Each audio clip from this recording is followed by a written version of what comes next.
హరే కృష్ణ. శ్రీమద్భగవద్గీత అష్టమో అధ్యాయ అనగా 8వ అధ్యాయం అక్షర పరబ్రహ్మ యోగ శ్లోకం 21.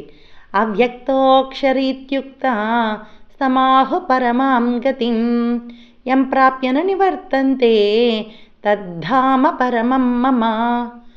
అవ్యక్తో వాకి కాకి పొల్లి వల్లండి ఈ విధంగా అవ్యక్తో అవ్యక్తో అవ్యక్తో క్షర క్షర అవ్యక్తోక్షర ఇత్యుక్త తాకి కాకి పొల్లు వస్తుందండి.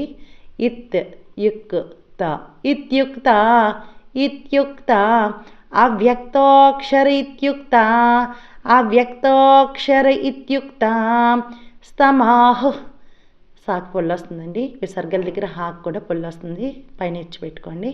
స్తమాహు స్తమాహు పరమాం గతిం పరమాం గతిం స్తమాహు పరమాం గతిం స్తమాహు పరమాం గతిం యం ప్రాప్యన పాకి పొల్లు వస్తుందండి.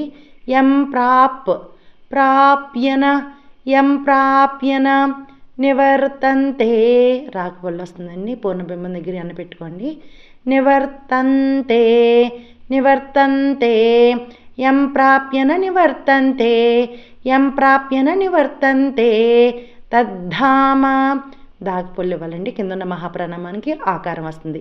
తద్ధామ తద్ధామ పరమం మమ పరమం మమ తద్ధామ పరమం మమ తద్ధామ పరమం మమ.